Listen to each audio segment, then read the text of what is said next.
Subcommittee on Digital Assets, Financial Technology, and Inclusion Committee will come to order. Without objection, the chair is authorized to declare a recess of the committee at any time. This hearing is entitled Crypto Crime in Context, Breaking Down Illicit Activity in Digital Assets. Without objection, all members will have 5 legislative days within which to submit extraneous materials to the chair for inclusion in the record. I now recognize myself for 4 minutes to give an opening statement. Today, we're building on our previous hearings and our classified briefings to better understand the full picture on the illicit use of digital assets. The goal is to dive deeper, debunk some of the myths, and ensure that we as policymakers have all the facts. I'd be remiss if we began this hearing without acknowledging the reports that digital assets have been used to help Hamas fundraise for the attacks carried out against Israel. In the aftermath of these attacks, there was an article in the Wall Street Journal that reported that Hamas received a significant portion of its funding from digital assets. A subsequent letter sent by members of Congress stated that Hamas and Palestinian Islamic Jihad has raised over $130 million in crypto, to which the blockchain analytics firm cited by the Wall Street Journal issued a correction, and I quote, "There's no evidence to suggest that crypto fundraising has raised anything close to this amount, and the data provided by Elliptic and others have been misinterpreted." So despite the reports of the relatively small role that digital assets have been reported to have played in Hamas's fundraising efforts, I want to be unequivocally clear at this committee today. This committee is for all means available to shut down illegal, illicit terror finance. Period, full stop, whether it takes place in crypto, cash, or through hawala. That's why Senator Loomis and I sent a letter to the DOJ about the need to go after specific bad actors within the crypto industry. More than 50 members also joined an effort led by Whip Tom Emmer, Chair Patrick McHenry, Congressman Torres, and myself to better understand the size, scope, and duration of Hamas's fundraising through digital assets.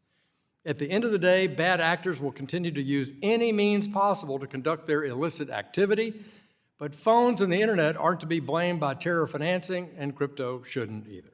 We must examine these issues head on and separate fact from fiction, and that's why we're here today. Based on the member engagement on this issue from both sides of the aisle, our fact-finding mission is not partisan in any way. Members in this room must better understand the degree of illicit activity, understand how you can use blockchain technology to combat illicit activity, examine the analytic tools that are currently available to combat this activity, and explore gaps that may prevent and detect illicit activity. As the Department of Treasury itself has acknowledged, most virtual currency activity is licit, not illicit, so blockchains do provide law enforcement with the unique and novel insight into criminal organizations and their funding networks. Law enforcement has been very adept at leveraging this information to clamp down on criminals, in part by choking off their access to the on and off ramps. The witnesses today are best suited to ensure that we leave no stone unturned and fully discuss the issues at hand. I thank the witnesses for being with me and being with our group today, and I look forward to the discussions. I look forward to working with Ranking Member Lynch and the members of the subcommittee. And now let me turn to the Ranking Member for a 5-minute opening statement. Thank you, Mr. Chairman. I want to thank our witnesses for your willingness to help out the committee with its work. This is an important hearing to examine the efforts to combat illicit activity in the digital assets sector. In the wake of the devastating terrorist attacks perpetrated by Hamas against Israel on October 7th, the Treasury Department is continuing to evaluate the role of digital assets, including cryptocurrencies, in financing terrorists and other criminal activities. As stated by Deputy Treasury Secretary Wally Adeyemo, this month, the Biden administration is already working with Congress and crypto stakeholders to identify additional actions that might further prevent illicit activity in the digital asset space. This committee has received multiple classified briefings from Treasury and U.S. intelligence officials on the extent to which the Iranian regime and its proxies, including Hamas and Hezbollah, have utilized digital assets in financing regional and global terrorism. While we will continue to evaluate the precise sources of revenue for Hamas and other militant groups, public reports do indicate that there is some cause for concern. Notably, the Wall Street Journal estimated that digital currency wallets linked to the Palestinian Islamic Jihad received as much as $93 million, with Hamas receiving about $42 million between August 22nd and June 23. FinCEN also recently publicly identified the illicit use of so-called international convertible virtual currency mixing by North Korea, Hamas, and other malicious state and non-state actors as an acute money laundering concern and a serious national security risk. The crypto industry and its advocates have been quick to defend themselves, claiming that the amount of funding that has flowed through crypto channels is overestimated and is small in comparison to the amount of terrorism financing that flows through traditional finance. I don't necessarily buy that argument, as we have learned that it does not take much to fund terrorism. It is beyond argument, however, that crypto remains the preferred currency of organized crime and of various cyber attacks. The criminal use of crypto has also dramatically escalated as high corruption governments that operate as safe havens for money laundering have continued to court unvetted crypto investors through purposeful deregulation. There are key features of crypto assets, such as inherent pseudonymity and their decentralized nature, that make them vulnerable and highly useful for illicit activity, including ransomware attacks. Treasury's recent, quote, action plan to address illicit finance risks of digital assets recognizes that cyber criminals often require ransomware payments in the form of digital assets, frequently via Bitcoin. According to an industry report, crypto payments to ransomware attacks reached $449 million in the first half of 2023, which is up 40% from the same period last year. Victims of the largest ransomware attacks include hospitals, government offices, energy centers, and other critical entities that cyber criminal gangs identify to generate the largest ransoms. Just this week, we learned that the U.S. Financial Services Division of China's ICBC Bank was hit by a massive ransomware attack that disrupted trades in the U.S. Treasury market. The likely perpetrator of the attack, the hacking group Lockbit, has received tens of millions of dollars in Bitcoin as ransom payments in relation to over 1,400 attacks. Now, I look forward to working with this subcommittee to examine further the ways in which cryptocurrency vulnerabilities are being used for all types of crimes, including money laundering, financial sanctions evasion, tax evasion, and other corruption-related crimes such as bribery and embezzlement.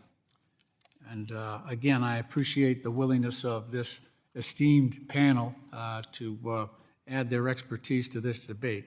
With that, Mr. Chairman, I'll yield back. Gentleman yields back, and now the chair recognizes the distinguished chairman of the full committee, Financial Services Committee, Mr. McHenry of North Carolina, for one. Thank you, Chairman Hill. Thank you for holding this hearing.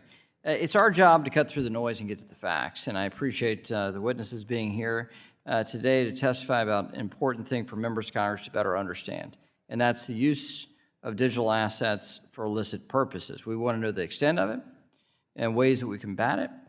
There have been conflicting reports regarding Hamas's fundraising efforts through digital assets. We know they use the traditional banking system and have. We know that they misuse cash and other forms of currency. We know that bad actors prey on vulnerabilities wherever they can find them. There's a bipartisan agreement, though, that we must hold these bad actors to account in every way possible, and specifically when it comes to digital assets and the digital asset ecosystem. It's important to note that digital assets are built on transparent and open distributed ledger technology, making it far easier to detect and track illicit activity. That is a good thing and useful thing, and I hope we can put aside the preconceived notions some may have and rely on the testimony of our witnesses today to draw conclusions. Thank you, Mr. Chairman, for your leadership, and I thank members for indulging this committee in an afternoon after a long week and a long 10 weeks that we've had in session. Thank you, Chairman Hill. Thank you, Chairman McHenry. And today we're proud to welcome the testimony of Bill Hughes. Mr. Hughes is Senior Counsel and Director of Global Regulatory Matters at ConsenSys, a blockchain technology company, and was previously Associate Deputy Attorney General at the Department of Justice. Jonathan Levin. Mr. Levin was co-founder and Chief Strategy Officer at Chain Analysis, one of the largest blockchain analytic firms. Greg Lisa. Mr. Lisa is the Chief Legal Officer at Delphi, a DeFi startup, and Senior Counsel at Hogan & Lovells, LLP. He was also formerly an interim director at the Office of Compliance and Enforcement at FinCEN. Jane Khodarkovsky was a partner at Arktouros, a law firm dedicated to emergent technologies, and previously a trial attorney and human trafficking finance specialist at the U.S. Department of Justice's Money Laundering and Asset Recovery Section. And Allison Jimenez is the president of Dynamic Securities Analytics, Inc., a litigation consulting firm specializing in securities, cryptocurrency, and money laundering. We thank each of you for taking time to be here. Each of you will be recognized for 5 minutes to give an oral presentation of your testimony. Without objection, each of your written statements will be made a full part of our record. Mr. Hughes, you're recognized for 5 minutes. Thank you. Chairman Hill, Ranking Member Lynch, and distinguished members of the subcommittee, my name is Bill Hughes, and I thank you for the invitation to testify on the important issue of illicit activity in digital assets. This is a critical topic for the Congress to debate, and I applaud your leadership in bringing this attention to the attention of the committee and this subcommittee specifically. I work as a senior legal counsel at ConsenSys Software, Inc., a blockchain software developer that is headquartered in Fort Worth, Texas. Our firm develops and offers the most popular unhosted wallet software in digital assets, the MetaMask wallet. The wallet is an interface that allows the user to read and write to the blockchain without any intermediary's help, akin to how a web browser is a consumer's direct connection to the web. The wallet also safeguards a user's private key, which is the cryptographic password which the user must have to control a particular blockchain account, also called a public address. Users in the US and across the globe are free to use a long list of wallets to read and write to the blockchain and to securely store their private keys. As a US-based blockchain technology company, we believe that it is good that technology providers are expected to follow the law. In our experience, US-based blockchain projects generally do.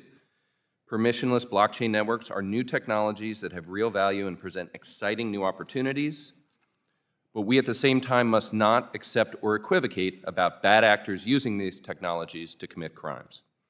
How the law should evolve to meet the dynamic threat of illicit finance is an important issue, and we are glad to be part of that discussion. Combating money laundering is a difficult task in any space, but digital assets present capabilities with respect to tracking and disrupting money laundering that law enforcement and the public at large have never had before. Because open, permissionless blockchain ledgers are reviewable by anyone, anywhere, transactions can be traced using blockchain analytics technology, even those transactions that are purposefully complicated to obfuscate the flow of funds. Any policy response to the threat of money laundering should embrace the transparency of the blockchain and bolster the power of transaction analytics if it hopes to be successful. While analytics technology is helpful now, it must continue to improve if illicit finance and digital assets is going to be sufficiently addressed. We think on-chain user security is also essential, and that is a core focus of ConsenSys when we think about MetaMask users. Digital assets also present some new challenges. Today, critical weaknesses remain the centralized entities, specifically those that provide central order book exchange services. It is important to keep in mind during our discussion today that traditional finance remains the overwhelmingly popular space for launderers to operate, and the estimated volume of illicit on-chain activity when compared with licit activity is remarkably low. Regardless, illicit finance is a serious concern that deserves our attention, and we must be vigilant that such use of digital assets does not become more prevalent. This can be done by getting more global uniformity in regulating exchanges and stablecoins. Policymakers should consider regulatory sandboxes to improve not only blockchain analytics technology, but also technologies around digital identity. Blockchain offers the opportunity to actually improve privacy protections and data security while also achieving compliance. And we should not turn it down, but rather fully explore what is possible. We must also improve public-private collaboration on difficult policy issues such as those presented by decentralized finance, and bolster intelligence sharing to put law enforcement in its best position to trace, stop, and recover laundered funds.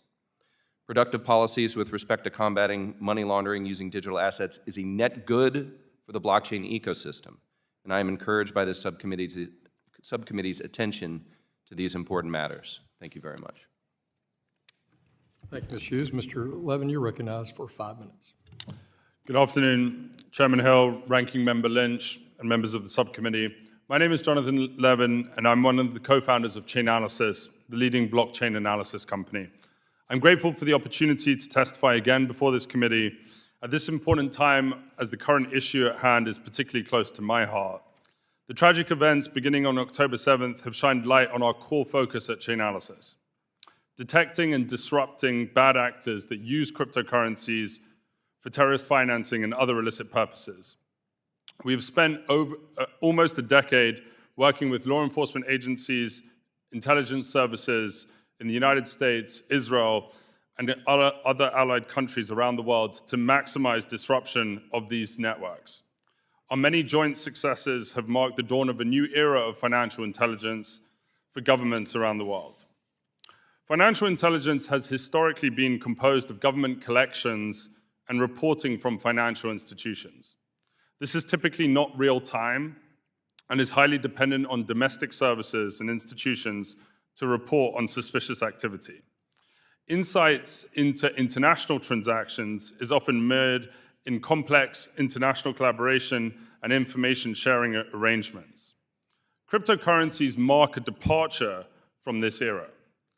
It's able for all governments around the world to have access to every single transaction that has ever happened in cryptocurrencies, and the information sharing about these transactions allows for full networks to be uncovered. Cryptocurrency transactions are inherently public, and the data from those transactions is preserved on a transparent and immutable ledger. At Chainalysis, we analyze these transactions from blockchain networks, and in conjunction with open source information and our proprietary data collection, we map the ecosystem of participants in these networks. We then provide software solutions, data, and investigative support to allow investigators to trace the flow of transactions and identify potential illicit activity. To that end, I want to offer some additional context on the use of cryptocurrencies to finance Hamas and other similar groups, and how that activity actually gets disrupted when governments work with Chainalysis and the industry. There is evidence of terrorist organizations operating in Gaza attempting to raise funds using cryptocurrency as early as 2016. This involves both the use of cryptocurrency directly, but also by networks of enablers and facilitators that leverage otherwise legitimate services to finance terrorist activities. These services could be hawala services and over-the-counter exchanges. Historically, the broader network of enablers has been very difficult to detect and disrupt when moving fiat currency. However, the utilization of crypto by these networks has now made it possible for law enforcement to detect and disrupt these terror financial donation campaigns. For example, in August 2020, the Department of Justice announced that with the aid of Chainalysis, it had dismantled the terrorist financing campaigns by the military wing of Hamas and by ISIS, and seized millions of dollars worth of cryptocurrencies. Similarly, in the past 2 years, the Israeli government, again with the support of Chainalysis, has undertaken multiple successful seizures of cryptocurrencies intended for groups supporting Hamas, and including those of Hezbollah and Iran's Quds force. In practice, this has involved international collaboration, trusted private-public partnerships, and work with the private sector to freeze both the accounts at cryptocurrency exchanges and other wallet addresses associated to this financing. In 2023, Hamas publicly announced that it was shutting down its campaign to accept cryptocurrency as donations, citing successful government efforts to prosecute donors. And despite their own acknowledgement of them ceasing to stop using cryptocurrencies and the inherent ineffectiveness of this method, we continue to work with law enforcement around the world to detect and disrupt the use of cryptocurrency by Hamas and the different entities facilitating and enabling their actions. The reality, though, is more can be done. First, the federal government should provide a path to compliance for digital asset industry in order to increase the amount of domestic touch points for stablecoin issuers and cryptocurrency exchanges for appropriate federal regulation. Second, we need to continue to close the gap on international partners that allow for unlicensed exchanges to continue to operate. And finally, and perhaps most importantly, the United States should prioritize arming the government with the necessary resources to disrupt this activity with real-time data, sophisticated technology, and cutting-edge expertise. I look forward to answering any of your questions. Thank you very much. Mr. Lisa, you're recognized for 5 minutes. Thank you so much, and good afternoon, Chairman Hill, Ranking Member Lynch, and members of the subcommittee. I very much appreciate the opportunity today, and I also want to extend my thanks to your staff. They've been nothing short of exceptional in arranging this today. My name is Greg Lisa. I'm the Chief Legal Officer of Delve, a DeFi startup. I'm also a Senior Counsel at Hogan Lovells, where I used to be a partner for 5 years. Most of my career, though, has been in government service, starting at the U.S. Department of Justice for 12 years, 10 of which I was a federal prosecutor in the organized crime section, prosecuting organized crime and illicit finance and public corruption cases. After that, in 2011, I joined the CFPB as one of the agency's first enforcement attorneys. And then shortly after that, I joined FinCEN, first in the casinos and MSB section. It's where we had some of the very first AML cases against crypto companies. And then later headed up the Office of Compliance and Enforcement at FinCEN. I'd like to address a couple of issues, if I may. First, around blockchain analytics and financial investigations, and then also the illicit finance risk connected to crypto.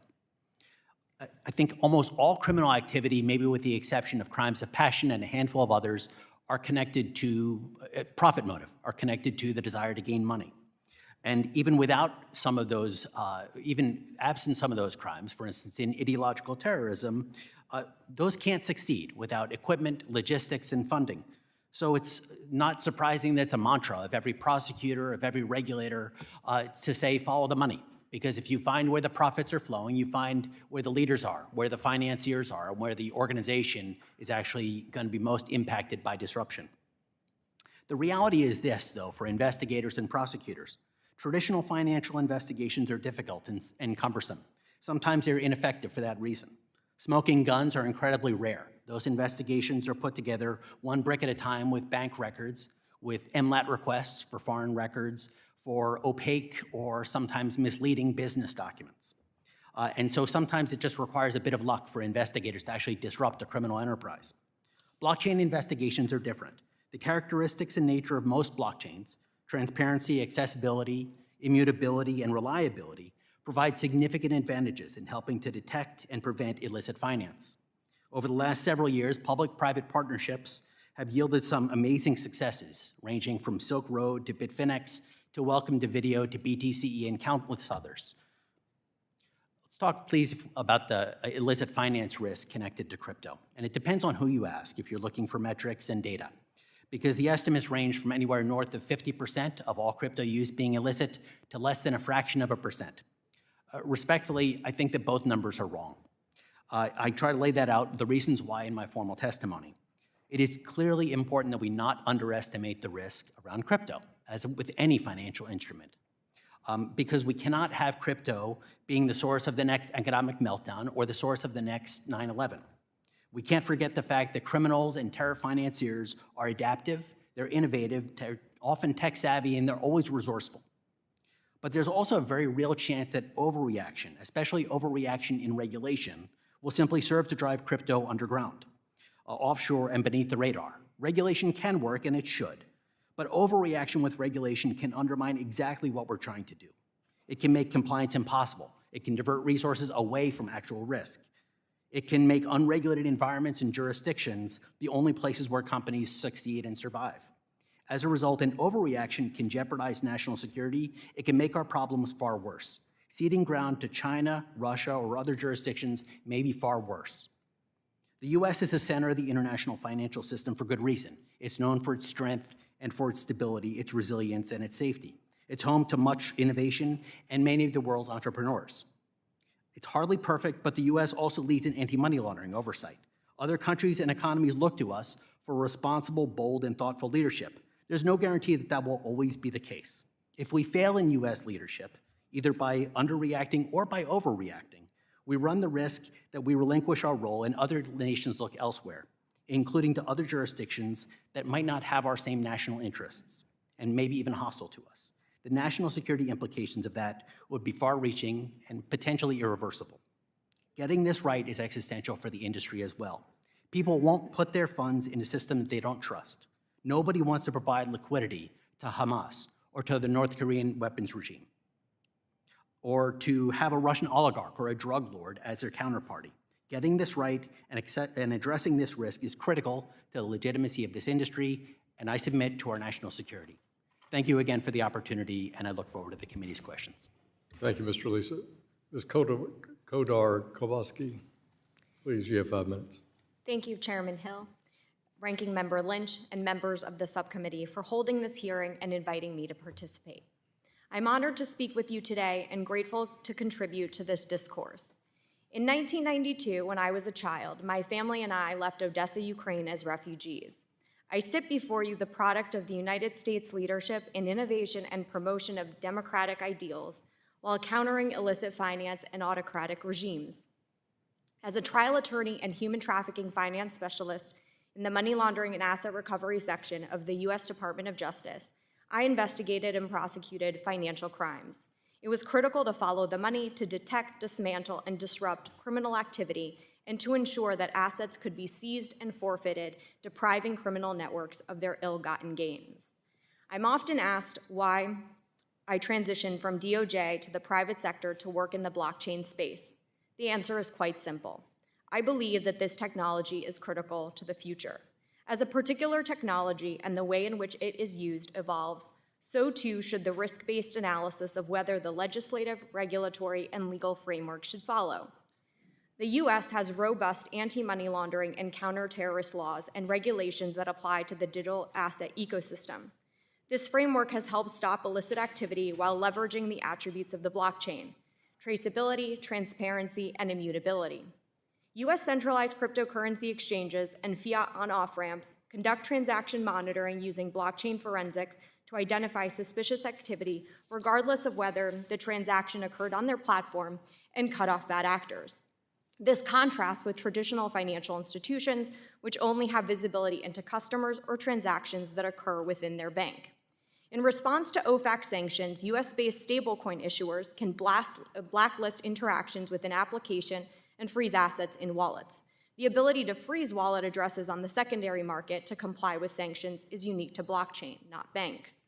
While Chainalysis 2020 data suggests that the percentage of all cryptocurrency activity associated with illicit activity was 0.24%, bad actors continue to exploit traditional finance.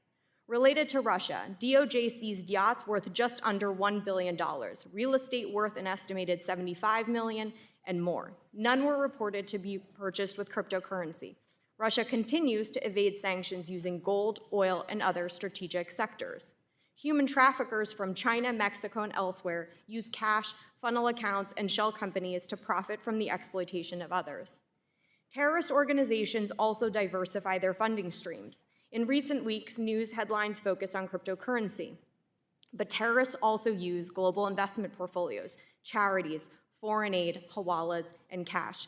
There is no public ledger for cash or hawalas. No amount of funds for terrorism is acceptable, but we cannot be myopic. So while autocratic regimes and terrorist organizations use every tool in their arsenal, vulnerable populations turn to the digital asset ecosystem. When Russia invaded Ukraine, my family scrambled to assist loved ones. Onerous compliance processes at banks and MSBs caused long delays, leaving many with limited to no access to necessary funds. Ukraine has raised $100 million in crypto after soliciting for donations, and Ukrainians used Bitcoin and Ether to support themselves. In the aftermath of the barbaric terrorist attack by Hamas on Israeli civilians, once again, humanitarian aid came in the form of crypto. I believe US lawmakers must recognize that juxtaposition. The U.S. must lead to stop the jurisdictional arbitrage foreign actors are exploiting. In July 2023, FATF urged countries to implement travel rule requirements, as only about 29 of 98 jurisdictions had done so. With this context, I recommend to lawmakers to consider, first, to ensure that compliant U.S.-based companies in the digital asset ecosystem remain in the United States to avoid increased criminal activity offshore, technological decline, and undermining of U.S. interests. Second, to use tools to isolate autocratic regimes that use technology to surveil their civilian communities, undermine basic liberties, and fund terrorism. And third, to lean into innovation through genuine sandboxes where the private sector showcases, in a prudent and compliant manner, tools to leverage activity-based risk management on public ledgers. I'm grateful to share my experiences to ensure the United States continues to be the epicenter for innovation and stand staunchly against autocrats and terrorists. Thank you. Thank you, Ms. Jimenez. You're recognized for 5 minutes. Thank you for the invitation to appear before you today to discuss illicit activity in digital assets. My name is Allison Jimenez. I am an economist and president of Dynamic Securities Analytics. For 25 years, I've been examining financial crime and money laundering issues. Recently, much of my research has focused on the use of cryptocurrency in illicit finance. Before addressing cryptocurrency crime specifically, it's useful to understand how a bad actor evaluates financial products generally. When a bad actor wants to conduct a financial transaction, they will assess whether a financial product can move funds, first, fast, second, far, third, in large amounts, fourth, irreversibly, fifth, anonymously, and sixth, can you move it to a third party? There's no one feature that drives a bad actor to a particular financial product, and anonymity is just one feature bad actors weigh. While a truckload of nickels and dimes is anonymous, it cannot be moved far or fast. Cryptocurrency is attractive to bad actors because it has so many of the features they value in a financial product. Blockchain-based cryptocurrency transactions move far, fast, in large amounts, irreversibly, anonymously, and to third parties. Dismissing cryptocurrency as a useful tool for illicit finance just because some transactions are recorded on the blockchain is misguided and wholly inconsistent with cryptocurrency suspicious activity reports, FBI advisories, and victim complaints. My research into cryptocurrency SARS, suspicious activity reports, found, first, the number of SARS related to cryptocurrency is growing exponentially. There were 92,000 crypto SARS filed in 2021. There were more filed in that 1 year than from 2013 to 2020. Second, some bad actors prefer to use cryptocurrency over many other financial products. For example, there were more cryptocurrency SARS in 2021 than for all security and all investment type SARS for a 6-year period from 2014 to 2020. Next, the dollar value of cryptocurrency SARS hovers around $1 million, with more than 96 billion in suspicious transactions reported in 2021. Take, for example, ransomware. The number of ransomware SARS is increasing dramatically. Bad actors are exclusively demanding payment in cryptocurrency, and the average Bitcoin ransom paid was over $900,000. Cryptocurrency SAR-related filings overwhelmingly contradict the thesis that bad actors don't use crypto. Next, the FBI has issued numerous advisories based on victim complaints from your constituencies about cryptocurrency scams, and I'll focus just on one, pig butchering. Pig butchering is a horrific crime, and it's a type of romance scam which leverages the features of cryptocurrency to defraud Americans. Scammers fatten up the victims by faking intimacy via an online relationship before turning the conversation to a can't-lose crypto investment scam. Last year, the FBI received over 30,000 complaints about cryptocurrency investment scams, and victims reported over $2.6 billion in losses. Compounding the horror to the American victims is the scammer on the other end of the text message or emails are often victims of human trafficking that were lured to fake job ads and now held against their will in scam compounds in Southeast Asia and forced to meet quotas under the threat of violence from transnational organized crime groups. Finally, turning to blockchain analytics. If all cryptocurrency transactions were an iceberg, the crypto transactions that are subject to blockchain analytics is just the tip. Here's why. Most crypto transactions occur off the blockchain within exchanges, thereby evading blockchain analytics. And for those transactions that are on-chain, Bad actors have taken multiple steps and methods to obfuscate their activity using mixers, chain hopping, and side chains, for example. And finally, attribution remains an ongoing challenge, especially in the private sector, who may not have the same access to data and information as law enforcement and U.S. intelligence. Thank you, and I look forward to your questions. Thank you very much. As everybody can see, we have an excellent panel that'll be very good on this topic. We're now going to turn to member questions, and the chair recognizes himself for 5 minutes of questioning. Just on that last comment Ms. Jimenez was making, you know, as a banker for 40 years, filing a SAR doesn't necessarily mean a crime has taken place.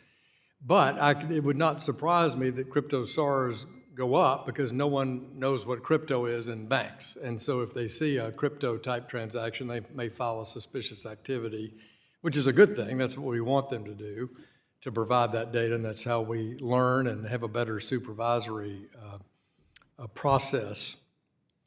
I want to start out, Mr. Levine, and talk a little bit about this Wall Street Journal story, which is in some ways what prompts us all to be here today. Not completely, but we would be talking about illicit finance with crypto, period. But with what's happened in the last month and with the publicity around it, it certainly is a triggering event. You testified that DOJ and Israel have used blockchain analytics and other tools to shut down Hamas, ISIS, and Iran's use of crypto. And so my first question is, when you look at the Wall Street Journal story saying that $130 million worth of digital assets over the past few years has been sent to ISIS, and you're suggesting that that was severely misinterpreted, tell us how that is the case. Thanks, Chairman. The information and the figures quoted are a representation of both the amounts that can be linked to actual terrorist financing, such as a group like Hamas, but also the broader network of facilitators and intermediaries that were caught up in the network of financial terrorism, or financing terrorism. So when you look at these headline figures, it can contain a lot of legitimate activity over the years that those businesses were in operation, and the amount that is strictly linked to terrorist activity has to be investigated by government agencies and shown that these specific amounts were actually linked to Hamas financing. So that's where the distinction that we show in our work is that when the Israeli authorities list addresses, or when OFAC lists addresses that are associated to actors, there has to be a distinction between sort of the enablers that are being disrupted and the actual money that is being given to terrorists. So, and just on the ransomware topic, and which is also connected to this general theme, the FBI, for example, in Colonial Pipeline, used chain analytics type analytical tools to basically get that money back. So Ms. Jimenez is saying, for example, that people use side chains, off-chain mixers to inhibit their being identified on the blockchain. So do you agree with that? And if so, how does this committee direct the executive branch to stop that? The executive branch needs the tools and capabilities at their disposal to go after these issues. And my thought about the way that should happen is that they need better access to data, better access to software and expertise to actually affect those types of operations. So are you saying that if you have that, actually those don't obfuscate somebody's identity, you can penetrate that and find them? Yes, you can find ways to penetrate these networks, particularly those that are sophisticated and large scale, because those are ones that the government can actually put resources behind to get after. Well, this is a really important point because particularly over in the Senate, we're talking about rewriting all the rules of the road here, and I want to make sure the tail is not wagging the dog. In other words, I want to make sure that we provide the resources to the intelligence community, to the Treasury Department, to look through that pseudo-anonymity and convince members of Congress that, that's a doable thing, and not go off on a side so chasing down something that is very challenging to do. So can you give us more specifics in writing on precisely what, so that our members can be more informed about how to make that happen? Yeah, we would be happy to provide sort of additional support on writing on the current state. I would say that, the government has come a long way since I first testified in front of this committee on being able to actually leverage this technology. There's a lot more that can be done with proactive detection and data that I think the government needs to take extra steps in being able to prevent the next sort of terrorist financing. Thank you very much. I look forward to that. My time's expired. I now call on the ranking member for his 5 minutes of questions. Thank you, Mr. Chairman. Ms. Jimenez, the decentralized, borderless, and pseudonymous features of digital assets, as well as their convenient access, store, and transfer features, are highly attractive to bad actors, as you've mentioned. That they satisfy the needs and the preferences of bad actors, criminal enterprises, as well as other actors who would operate globally and much to the detriment of the integrity of our financial system. So we have much to lose here because there's so much faith and trust in the U.S. financial system that, again, the advantages of having the reserve currency of choice and having trusted financial institutions would disappear if that were undermined. I know you've had some experience in dealing with some state-operated criminal enterprises, such as North Korea. And I wonder if you could talk about the dangers. We've talked about this before, but I wonder if you could just explain how that state operator is operating in this space and the threat that it offers to our national security here in the U.S. Thank you for that question. So broadly speaking about national security threats via the use of cryptocurrency, North Korea is a prime example. North Korea is very technically advanced in the hacking of cryptocurrency exchanges and other virtual asset service providers. They use those stolen funds then to help fund their nuclear program. Not only do they steal funds from, not only U.S.-based, but more global cryptocurrency exchanges, they then cash out the cryptocurrency that they stole. They also, in addition to North Korea, there's other national security risks. We talked about terror finance briefly, but there's also the transnational organized crime risk of organized groups, whether it's drug cartels, remitting profits over international borders, that see this as a useful tool because of that borderless nature, the large dollar value. And unless you have that intelligence of this particular transaction is linked to illicit activity, it just gets flown in, mess with the rest of the transactions. It's not particularly identified as suspicious without some sort of intelligence that's external to the blockchain. Another use is the sanction evasion and the movement of funds for Russian oligarchs. So there's a variety of threats that cryptocurrency is currently being exploited that pose national security threats to the United States. Thank you. So what would you suggest? So we've had a number of bills come through this committee that, for instance, would take away jurisdiction of the SEC that's been a primary mover in this space and place it with the Commodities Futures Agency.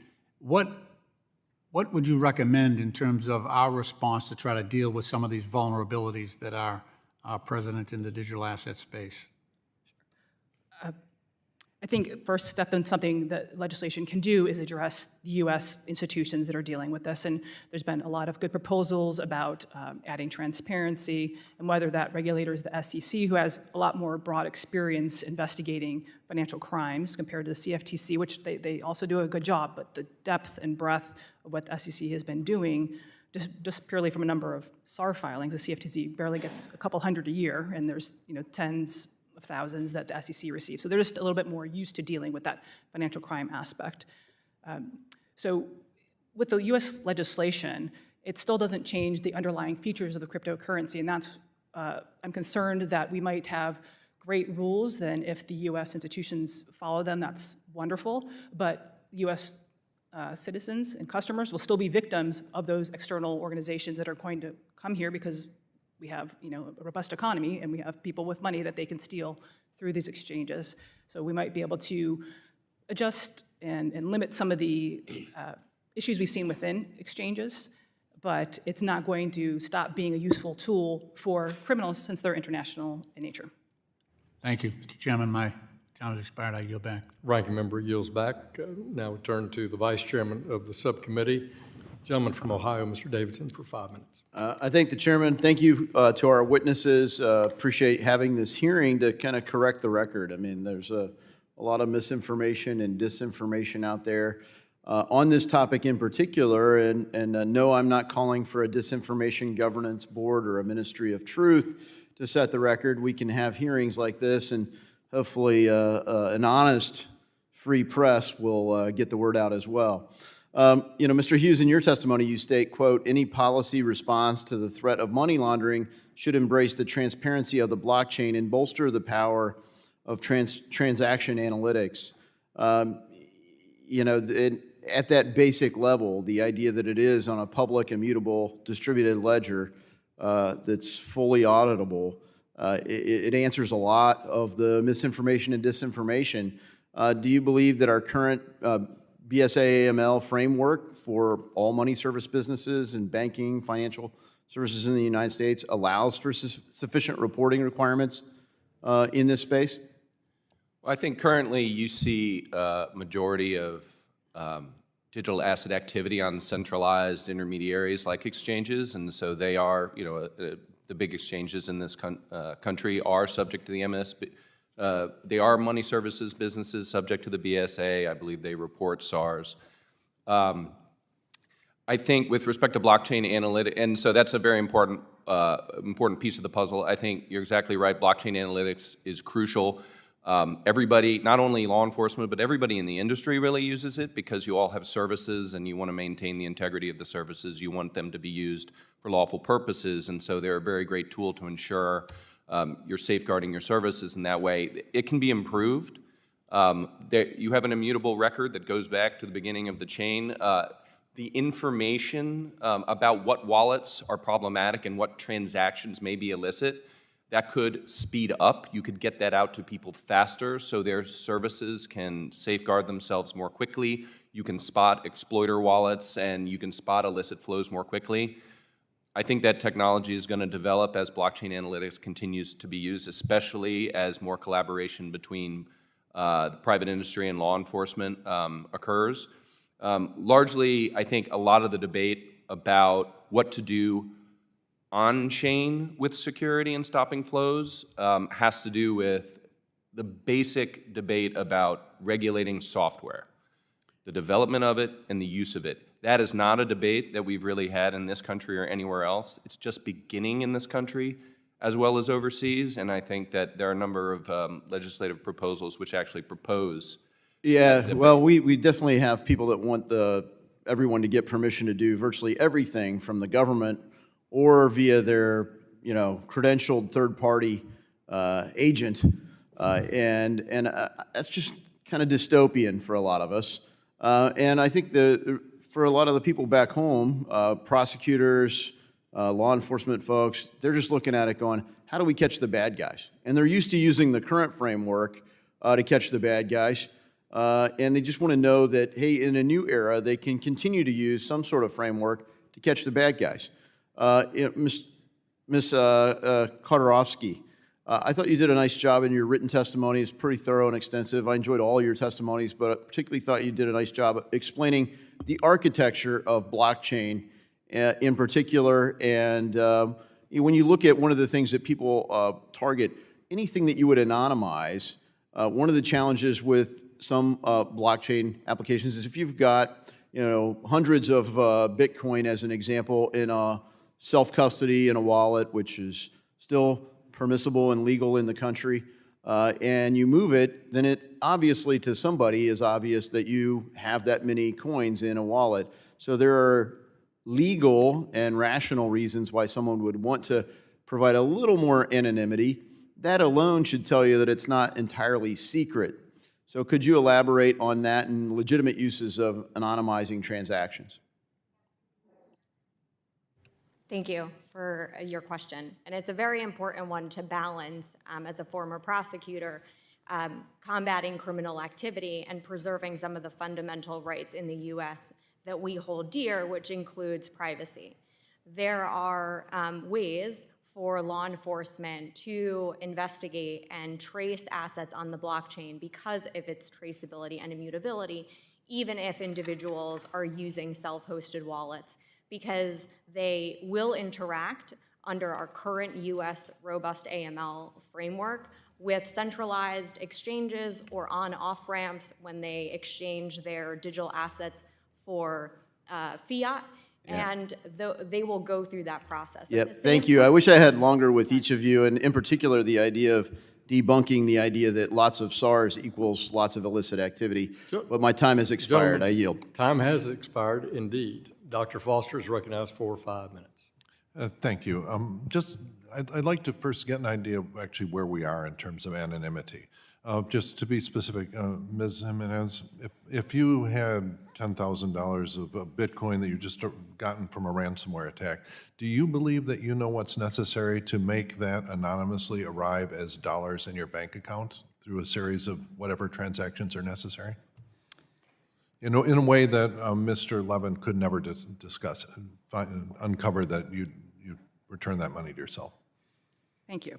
I believe there are ways, and let me cite a statistic for that since I am an economist. So there was previously cited the Colonial Pipeline ransomware, and there was a success in that case where part of the ransomware was recovered. And that's with knowing that ransomware, in fact, happened. It was a public event, but that was in June of 2021.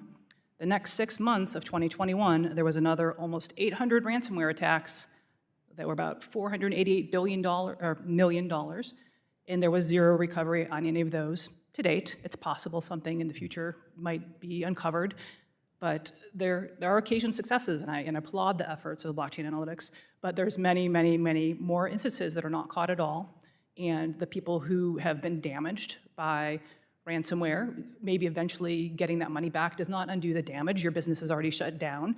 You already were waiting hours in line for gasoline because the pumps weren't working.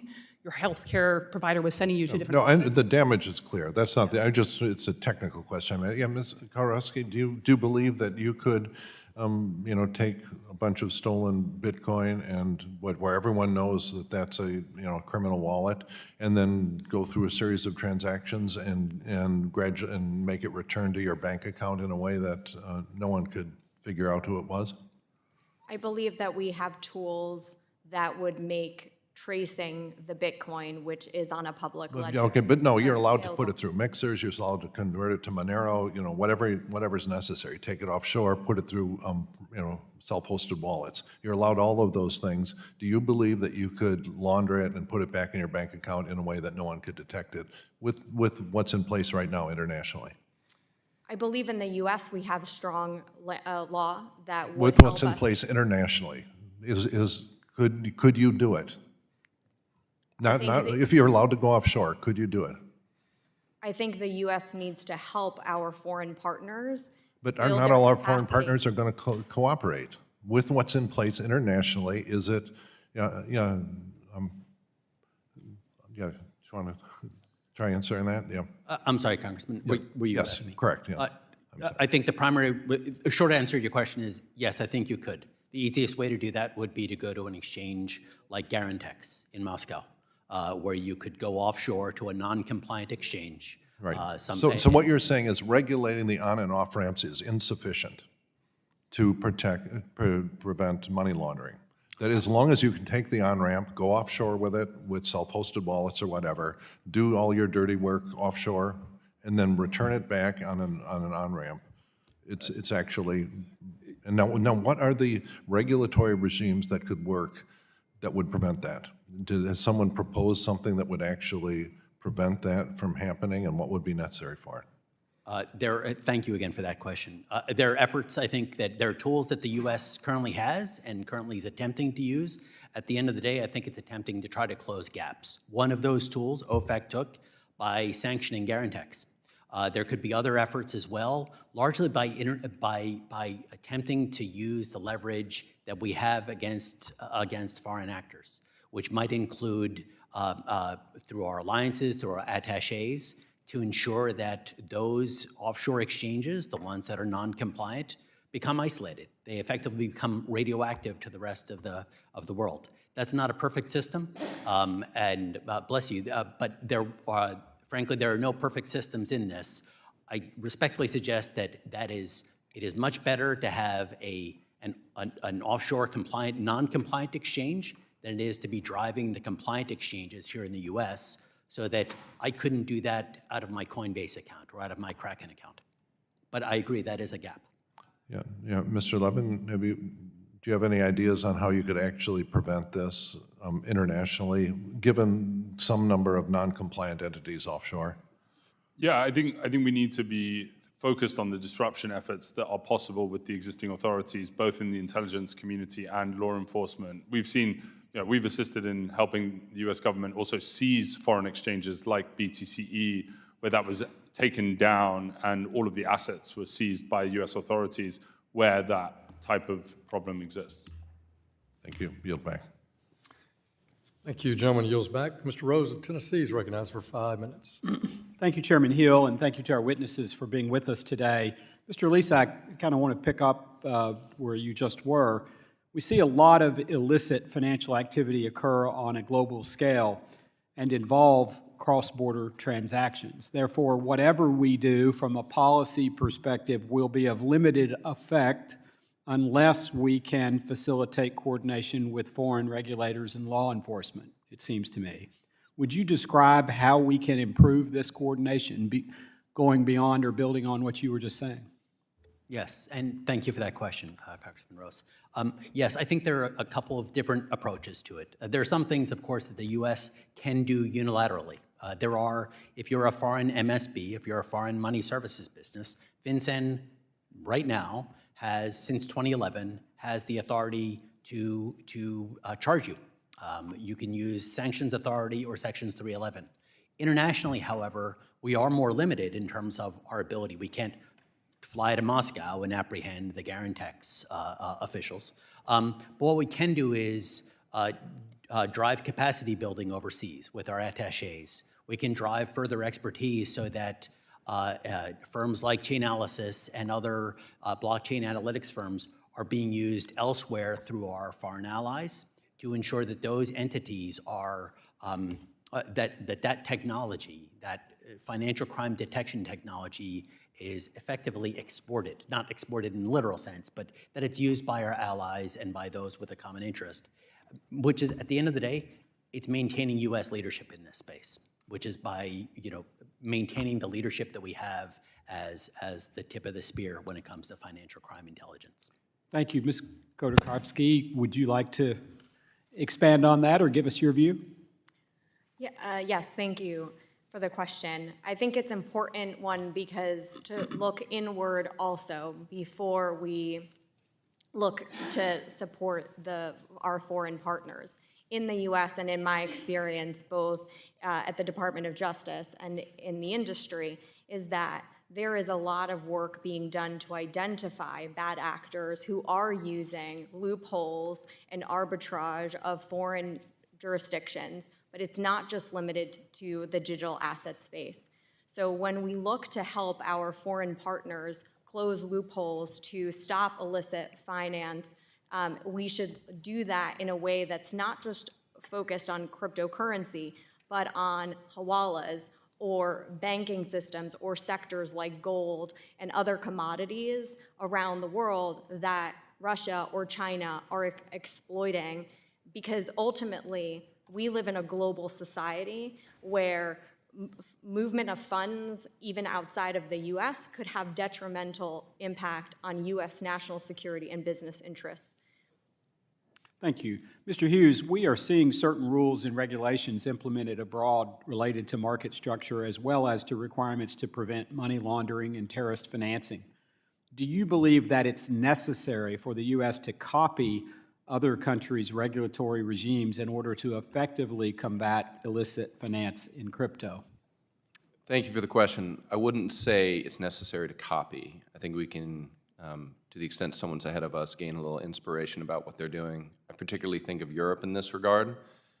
With the market in crypto assets regulation, they've put the first thing first, which is regulating centralized entities that perform traditional finance-like functions, like actually serving as intermediaries for digital assets.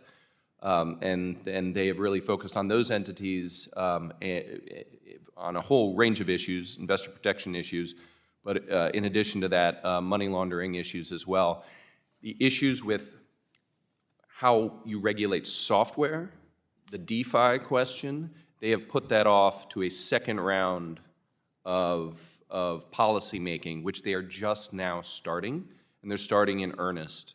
Some initial proposals and conclusions in that regard aren't going to be due out of the EU Commission until the end of 2024. I think there's plenty of time and opportunity now for us to start engaging in these conversations, so we can look to that model to see how to structure our debate. And as our time runs out here, my time runs out, maybe for the record, you could share with us other views of what we can learn from the efforts of other countries that seem to be making more progress to bring digital assets inside the regulatory perimeter. If you can answer that for the record, I'd appreciate it. My time has expired. I yield back.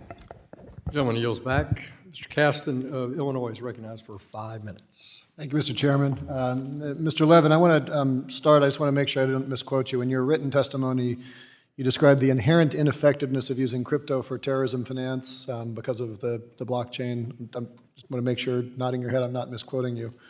I read that because 2020 report from the Trump administration, DOJ, said criminals use cryptocurrency to facilitate crimes and avoid detection in ways that would be more difficult with real money. Also said criminals have used cryptocurrency in large amounts transferred across international borders as a new means to fund criminal contact, from child exploitation to terrorist fundraising. 2021 GAO report, virtual currencies have been central to the rise of drug sales in the U.S., especially fentanyl and synthetic opioids. 2022 Senate Homeland Security Committee said that crypto is almost exclusively the required method of payment for ransomware attacks. And in May of 2023, senior intelligence officials said that half of North Korea's nuclear missile program has been funded by cybercrime and cryptocurrency threat. Those are legit national security experts. Do you stand by your statement that cryptocurrency is inherently ineffective for terrorism finance? Just a yes or no. Cryptocurrency has been ineffective for Hamas crowdfunding. Okay, so we're not going to say that. I'm going to come back to that, but we'll take your limitation. My second question for you, Mr. Levin, or Levin, I'm sorry if I'm pronouncing that one way or the wrong. In February, Chainalysis estimated that there were $21 billion of illicit transactions, but noted that that depends solely on on-chain intelligence. Does Chainalysis have any tools to quantify illicit activity that happens off-chain? No, we focus on on-chain activity. Okay. Thank you for that, because in a Wall Street Journal report from October 27th, blockchain analysis shows that wallets seized by the Israeli government for being connected to Hamas, as you just noted, received some $41 million in cryptocurrency between 2020 and 2023, according to Israeli blockchain firm Bytok. More than 99% of that came in Tether. That would be an off-chain transaction. No, the Tether transactions would be on-chain. Ms. Jimenez, would you like to comment on that? It depends on the type of transaction, whether it happened within an exchange or not. I'm not familiar with that exact fact pattern, but many terror finance fundings have happened within exchanges. I don't know the details of that exact example, but both have happened on-chain, terror financing and terror financing within exchanges. Okay, does anybody know how much Tether is in circulation? Approximately 86 billion. How do you know that number? Tether doesn't report it. Yeah, they do. You can look on the blockchain of every tether that's ever been issued. Let's have that I'm discussion. happy to provide a briefing and show you the amount. Okay, well, we'll follow up on that. In October, as we've mentioned, Wall Street Journal reported that Hamas received $41 million in crypto. There was another $93 million. I want to just focus on the 41 that Hamas received. November 12th, Wall Street Journal followed up with a second report. They said that a significant portion of the funds received by Gazan exchanges were from Hamas. Since 2020, crypto has been an essential part of Hamas's operational activity. And there's a lot more quotes. I'd encourage everybody to read it. But they note at the end, to obscure the money trail, these exchanges changed the wallet addresses they used each day and sent funds through mixers. Ms. Jimenez, from your research, can you explain to the committee how terrorist organizations use cryptocurrency mixers and other anonymizing technologies for illicit financial activities? Yes, thank you. As we discussed, there's some insight via blockchain analytics for that portion. So methods that they try to use to hide their illicit activity would be, there's actually some blockchains that have less transparency.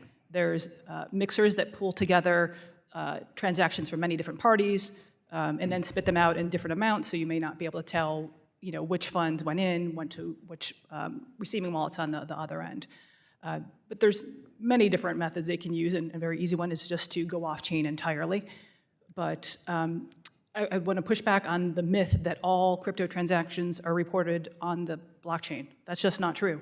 It's, there's different research that you can cite, but the number I cited in my written testimony was, I believe, about only 10% is on the blockchain. So all this talk about blockchain analytics, it's very limited. It's helpful, and I applaud the effort, and they've had successes, but it does not give a full picture of what's happening in the cryptocurrency crime space. Well, I'd echo that point, and I want to just say I think there are a lot of interesting things being shared in this conversation about why the blockchain is traceable, and we can talk about how it gets decrypted. But to your point, that's sort of like saying you can't get fat from eating because non-fat foods exist. There's a rich conversation that goes way beyond the blockchain, and if I'm a bad guy, it's easy to get on and off. Yield back. I thank the gentleman. Turn to Mr. Nickel for 5 minutes. Thank you, Chairman Hill and Ranking Member Lynch. On October 7th, Iranian-backed Hamas terrorists killed more Jews on one day than any single day since the Holocaust. This atrocity is a tragic testament to the relentless threats Israel and its people endure. As a nation, we must stand firmly with Israel, our unwavering ally, in these incredibly difficult times, and we must support Israel's right to defend itself against such terror and work diligently to dismantle the financial arteries that enable and embolden terrorist organizations like Hamas. Defeating Hamas is also vital for the safety and well-being of the Palestinian citizens and the civilians in Palestine. The actions of Hamas call for a decisive response, and I'm glad that our committee successfully marked up bipartisan bills yesterday to address Iran's financing of terrorist acts against Israel. According to Treasury's terrorist financing risk assessment, the vast majority of terrorist funds still move through banks and money transmitters or are in cash. When they do use digital assets, Hamas and other terrorist groups disproportionately rely on unregulated offshore digital assets like Tether and Binance that have next to no compliance controls. It doesn't seem appropriate to me that these unregulated bad actors can provide US dollars to a terrorist organization. Mr. Levin, how can the US ensure overseas actors effectively enforce its regulations, and how can Congress bolster the jurisdiction of US enforcement agencies, allowing them to extend their reach internationally? Thank you so much, Congressman, for the question. The examples that you cite are relevant for the regulatory regime that we put in place. But just to address the quick tactical disruption efforts that are ongoing, actually Binance and Tether have both taken action under the direction of the Department of Justice to freeze funds that are associated to Hamas terrorist financing campaigns and the affiliates and network of facilitators that Hamas has relied on. And so what I encourage is that we need to continue to foster international collaboration on a tactical, operational level to make sure that we can freeze and seize assets when they are. Those relationships could be strengthened a lot by a better regulatory regime domestically that would allow for example, stablecoin issuers to be able to have federal oversight at a regulator in the United States, and there would be a better regime of how you can actually foster this type of collaboration between public and private that is necessary for that disruption. That is really where we need to focus on building international cooperation on these exchanges that are registered in foreign jurisdictions, and also make sure that we strengthen our domestic industry so that, for example, stablecoins can be issued and administered in this country. Thanks. Next question to you, Mr. Levin, again. Do you agree that the bipartisan market structure and stablecoin legislation that passed in this committee in a bipartisan way would limit the harm from companies like Tether and Binance by regulating digital assets and bringing companies back to the U.S.? I do believe that market structure legislation is essential in creating an environment where regulated entities can operate here, and I think that it is important that stablecoin bills are passed so that we can have federal prudential supervision of them in this country, and I think it would help, yes, in preventing further harm to the industry. Thank you. Next question for you, Ms. Khodarkovsky. U.S. financial services company Cantor Fitzgerald reportedly manages Tether's $72 billion portfolio of treasury bonds, effectively giving them access to U.S. dollars. Is this really appropriate, and what should Congress do about it?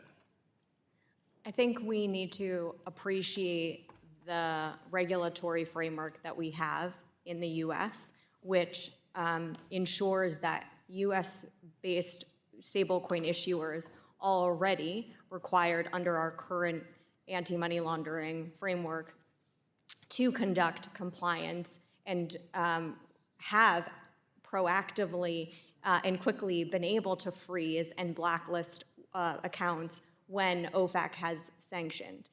As it relates to intermediaries or those who support companies, they have to do their own due diligence and understand the risk that they are taking on if they are funding or supporting companies that may be offshore that are engaging or facilitating other criminal activity. That is something that at the Department of Justice, in the money laundering section, we looked at gatekeepers and third-party facilitators who knowingly benefited by helping bad actors commit their crimes. And my time has expired, but would love to follow up after on what Congress should be doing here. Thank you. Thank you, Mr. Nickel. Just as an announcement, we're going to complete our first round of questioning with Mr. Timmons of South Carolina, and then members are offered a second round of questioning at 2 minutes each. Mr. Timmons is recognized for 5 minutes. Thank you, Mr. Chairman. Mr. Levin, an article in the Department of Justice's Journal of Federal Law and Practice states that despite its purported anonymity, cryptocurrency equips law enforcement with an exceptional tracing tool, the blockchain.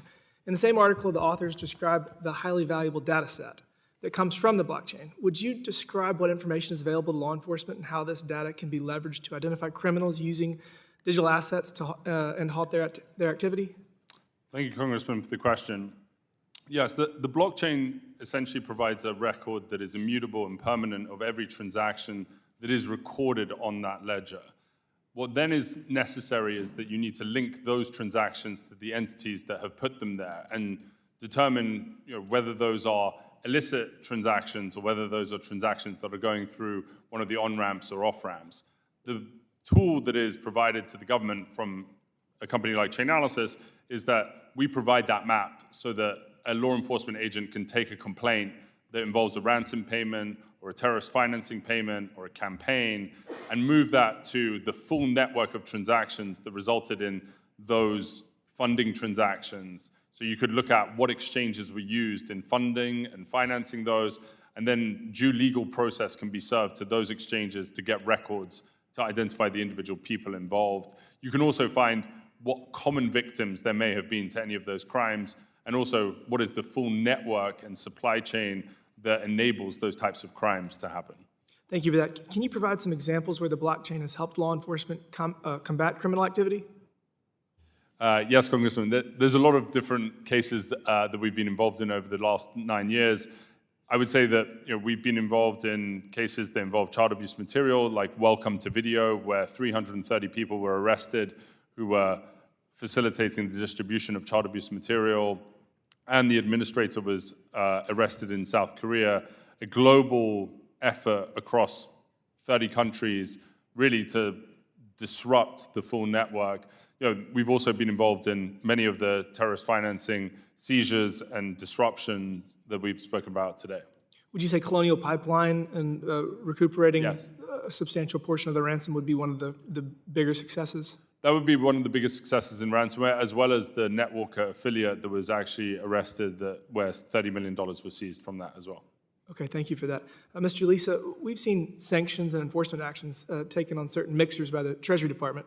To the best of your knowledge, why did Treasury and other international law enforcement partners seek a more targeted approach to sanctioning mixers?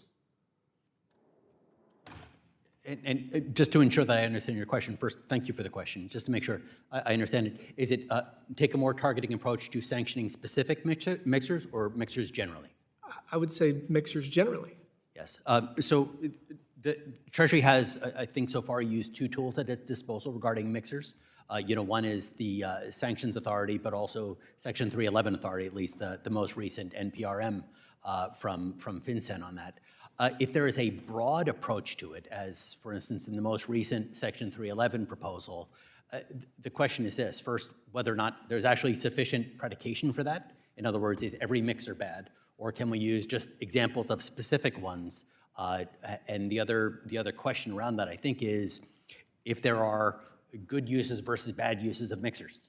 For instance, as my colleague, Ms. Khodarkovsky, had alluded to, for people to use mixers in furtherance of personal privacy as opposed to illicit activity. That's the delicate balance. If there is a broad-based approach, then effectively there's a risk of doing two things. First, you're actually throwing out a lot of good activity, and second, you could be drifting into an area of effectively regulating software, which is a tough road to climb back from. Sure. Have these efforts been effective in your view as far as the sanctions? Thank you for that question. I think there's been limited evidence to show its efficacy. The one risk of it is, which could damage not just efficacy overall, but efficacy in terms of U.S. leadership in this space, is if we, again, do go down a road of doing things like regulating software or not being cognizant of actually doing what the U.S. has always been famous for doing. It's one of the reasons why it's been a leader in the AML space is we, as a country, have taken a risk-based approach. We look at harm, and we target legislation and policy to address that harm. I don't think that's been the case so far with mixer sanctions. Okay, thank you for that. Mr. Chairman, I yield back. Thank you, Mr. Timmons. Gentleman yields back. Mr. Sherman of California is recognized for 5 minutes. As far as I know, all the witnesses have businesses here that depend on the crypto ecosphere, that if crypto were to cease to be a thing, you would all lose an awful lot of money. Am I wrong as to any of the witnesses? I don't depend on cryptocurrency for, I don't have any. I'm not owned by a cryptocurrency company. My clients are not cryptocurrency companies. Ah, the one Democratic witness. I commend the ranking member for her selection of witnesses. Thank you. We're told about U.S. leadership. I want to point out that when it comes to human trafficking, China's better at that than we are. When it comes to tax evasion, the Cayman Islands is better. We don't need to be a leader in everything. I don't know which witness can answer this, but how many Bitcoin transactions are there in the average day? I think there's probably, thank you for the question, Yes. Congressman. I'm not totally sure, but I would say between 10 and 100,000 in that sort of order. Between 10,000 and 100,000. and 100,000. In an order of magnitude. You illustrate the point I'm making, and that is, as long as crypto isn't a currency, as long as we're talking 10,000 transactions, even 100,000 transactions, then we're going to be able to police it a lot more easily than if it ever became a currency. I mean, think of how, does anybody have an estimate? Is credit cards, debit cards, checks. How many US dollar transactions are there in the average day? At least 1 billion. I see Ms. I can't see your name from all. Last name is Lisa, sir. Your last name is Lisa, and Thank you. you're nodding. It must be $1 billion. Heck, maybe $1 billion just at McDonald's. I think $1 billion is conservative. Right. So obviously, it's a lot harder to find a tree in a forest of 1 billion trees than in 10,000 to 100,000 trees. I would say, look, when someone, I've talked to the Israelis about this, when somebody tells you they're going to try to kill you, you should believe them. When an industry says they're going to try to displace the US dollar as a reserve currency and a medium for international exchange, you should believe them. And if they were ever successful, the power of the US dollar in international exchange is to the point where we tell other countries how much Iranian oil we'll let them buy, and if they don't dare to buy any more. Clearly, if the US dollar wasn't as important, let's put it like this, the Uruguayan peso is not that important. If Uruguay started telling China how much oil they could buy from Iran, they would be laughed at. We're told that there are good uses for mixers. Ms. Jimenez, we're told it's about personal privacy. Is that really just a code word for tax evasion? Yeah, you. Yes, sir. Thank you for the question. Mixers can be used for whatever purpose the end user wants it to be, and it can be tax evasion, it could be terror finance, it could be to hide illicit proceeds. When FinCEN, the Treasury, released their proposed rulemaking on considering mixers to be primary money laundering concern, they do actually have studies and analysis using blockchain analytics that cited the very large percentage of funds that were flowing in and out that related to illicit activities. So there's some lovely stats. Most people even looking at illicit activities don't even think of tax evasion as an illicit activity. Some people are thrilled whenever a billionaire is able to cheat on their taxes. What would be the legitimate use of a mixer? Can you think of one? My specialty is financial crime, so I would defer to the other panelists, but if you want more about how it can be used badly, I can provide more on that. But aside from what the other folks on the panel have already said, I don't have anything to add to that. Well, I think most of the folks in the crypto world think tax evasion is a meritorious use of a mixer, and I'll yield back. Gentleman yields back, and as I noted, we will have a second round of questions now for the members who want to participate, and I'm going to hold the clock at 2 minutes for that second round, and I'll start out initially.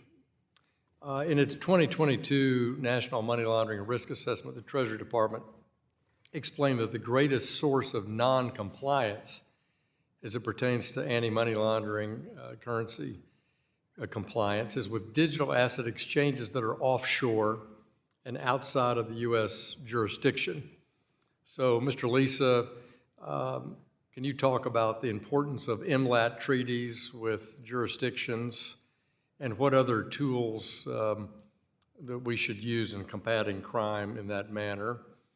And then I'm going to ask people just generally to comment on, isn't it better if we have a functioning regulatory framework here in the United States that sets out all these rules and expectations in and around digital assets that we can hold out to our partners? Mr. Lisa.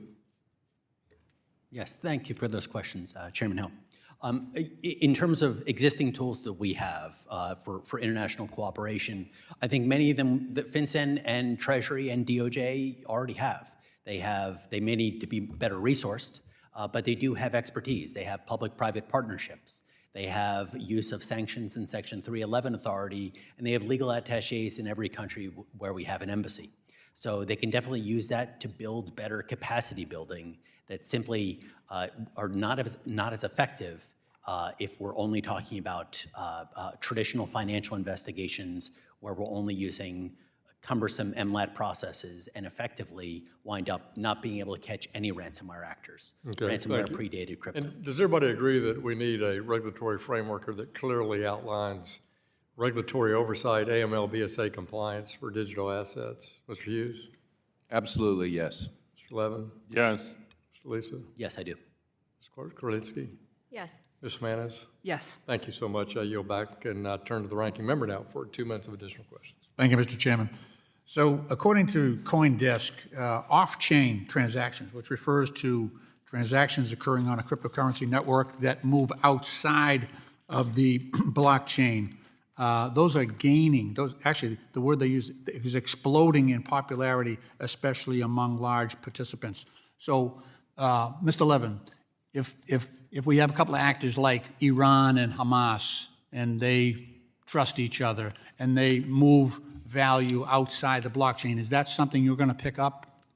So thank you for the question, Congressman. When you talk about off-chain transactions through trusted networks, that is like using any other of their money laundering Right, so is that a yes or a no? Well, I mean, we don't detect anything that's Okay. off-chain, but that's... So I only have a minute, I'm sorry, I just need a quick answer. Mr. Hughes, anything on your end in terms of analytics? Are you going to pick up things if they're moving outside the blockchain? They're moving outside the blockchain, they need a third-party intermediary, and that's Right, where... often happens, yeah. And I think there needs to be a they global can- regulatory they framework. exchange private keys, right? They could do that. You could exchange private keys. Or they could have coupons where somebody can cash it in later, right? That's another? I'm unaware of coupons. Okay, that's a new one. That's a new one. So, Ms. Jimenez, is that a problem, moving this value where they're saying there are more and more large participants that are using off-chain transactions? Yes. Okay.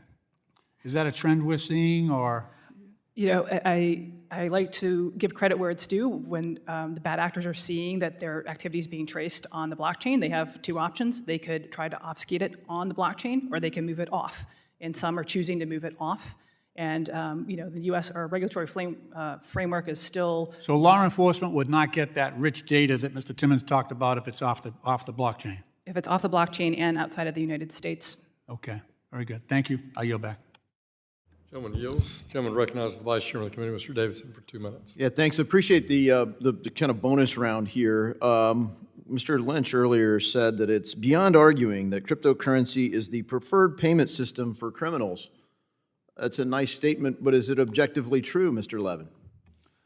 Thank you for the question, Congressman. So when it comes to the Iranian economy does not run on the blockchain, and so that is not the preferred... Iranian criminals or any other criminals, the U.S. dollar is the reserve currency for a reason. Cash is king when it comes to illicit finance, not cryptocurrency. Is that beyond dispute? I think Chainalysis put out a report that said it was like 0.12% of all the crypto transactions were illicit, and all crypto transactions combined are a tiny fraction of U.S. dollar transactions. So could it possibly be objectively true that the preferred currency for illicit activity is crypto? Yeah, no, so I think, thank you for the question, Congressman. When it comes to the set of transactions, we said it was 0.24% of the transactions in cryptocurrency can be linked specifically to illicit activity. And yes, that's a very, very small subset of the overall transaction volume in the traditional financial system. Yeah, and so I just think like it's so many fallacies like that, and you know we can't just accept them at face value. Another one, Ms. Jimenez, you, in your testimony, you used the presence of digital asset-related SARS, suspicious activity reports, as an indication of overwhelming amount of crime in the digital asset ecosystem. You know, in my view, that kind of prejudges it as, you know, guilty until proven innocent. I think the Biden family would want the innocent until proven guilty, given their number of SARs. But according to the Department of Treasury, and I quote, SARs are preliminary and unverified tip and lead information, quote. Given this important context, would it be fair to say that digital asset-related SARs are actually demonstrate U.S.-based exchanges are trying to comply with the BSA framework? It would be evidence that they're trying to comply, correct? Yes, however, there's also enforcement actions against numerous U.S.-based VASs for failing to file SARs. Thank you. Thank you, the gentleman. Mr. Sherman's recognized for 2 minutes. Okay, Mr. Levin, you say 0.24% of the crypto transactions are illicit. Does that include tax evasion when you say illicit? Congressman, thank you for the question. No, it doesn't include tax evasion in that number. That's the big market.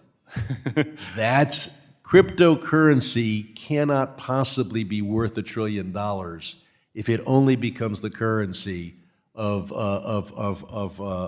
drug dealers and human traffickers. It can only compete with the dollar if it gets that tax evasion market. The IRS has testified that there's roughly $1 trillion of taxes not paid each year. That means you have to hide $3 trillion of income each year. That means you have to hide $30 trillion of assets from the IRS over a decade. That's the big market. Does anybody have an estimate of what percentage of the U.S. dollar transactions are illicit? Sorry, Congressman. Yes. The estimate for global transactions is somewhere between 3 and 5% of global transactions are actually part of money Wait a minute. I mean, just the number of burgers purchased with an ATM or with a debit card or a credit card is in the I don't know how many burgers we eat in this country, but it's a lot. When you say 3 to 5%, you're saying of the international transactions are illicit, or are you counting in your denominator every time we buy a burger? I think it's on the sort of gross flows of international commerce. Okay, the UN has published these numbers. May I add, sir? Yes, go ahead. The UN number that's frequently cited is an apple and zebra comparison. It's not even apple and oranges. That compares a best guess by the UN of the value of all the illicit activities divided by global GDP. Neither are comparative to the known, tagged, attributed cryptocurrency transactions purely on the blockchain versus all transactions. All transactions wildly inflated by wash trading between related parties, and a vast volume of transactions that are not attributed, that they haven't made a decision either way. Thank you. If The it's illicit or gentleman's not. time has expired. Mr. Rose is recognized for 2 minutes. Thank you, Chairman. Ms. Khodarkovsky, when the war between Russia and Ukraine broke out in 2022, the former director of cybersecurity and secure digital innovation for the National Security Council at the White House explained that the scale that the Russian state would need to successfully circumvent all U.S. and partners' financial sanctions would almost certainly render cryptocurrency an ineffective primary tool for the state. Secretary Yellen reiterated this sentiment when she testified before the committee last year, explaining that any, quote, large-scale transaction would become apparent, close quote. Since it wouldn't make sense to use crypto for large-scale transactions, it appears that the bulk of Russia's illicit financing occurred through other channels. Do you agree with Secretary Yellen, and could you explain what those other channels are that Russia used and is using for large-scale transactions? Thank you, members, for this important question. I agree that the Russian Federation could not move their entire GDP after sanctions were issued both by the US, UK, EU, which is another component of how important it is for us to collaborate with our foreign partners for a global approach against illicit activity and autocratic regimes. They could not move just to use cryptocurrency because Bitcoin and other digital assets are transparent on the blockchain. They are using and have used other ways. They have laundered money through shell companies. They have used art. They have purchased companies that are based in the US and the West, and they have legitimized those businesses to obfuscate different laws, including tax, here in the US. They have engaged in human trafficking with the use of cash and shell companies and exploitation of other jurisdictions, including Africa, Latin and South America, in a way that surpasses all of the criminal activity that they are engaging in using digital assets. Gentlemen, thank you. My time's expired, but if you'd like to continue to expand on that for the record, we'd appreciate it. Thank you, and I yield back. Thanks, gentleman from Tennessee. I want to take a moment to submit a few things for the record. First, a bipartisan letter sent to President Biden and Secretary Yellen today by Whip Emmer, Chairman McHenry, Congressman Torres, and myself, along with 50 other members, to better understand Hamas's fundraising through digital assets. Letter sent by Senator Loomis and made to the Department of Justice about the need to go after specific bad actors within the industry information from several blockchain analytics firms on the estimates being reported on Hamas's fundraising through digital assets, letters from digital asset firms and 40 individuals within the U.S. military, intelligence, national security backgrounds on the importance of Congress working together on solutions, and finally, a waiver determination and related report to Congress on the renewal of Iraq's sanction waiver for electricity payments. I want to thank our witnesses today for their, without objection, those items are added to the record. I want to thank our witnesses today for a great panel. Without objection, all members will have 5 legislative days within which to submit additional written questions for the witnesses to the chair, which will be forwarded to our witnesses for their response. I ask our witnesses to please be prompt in your responses as you are able, and I wish everybody here on the committee and our witnesses a very happy Thanksgiving. This hearing is adjourned.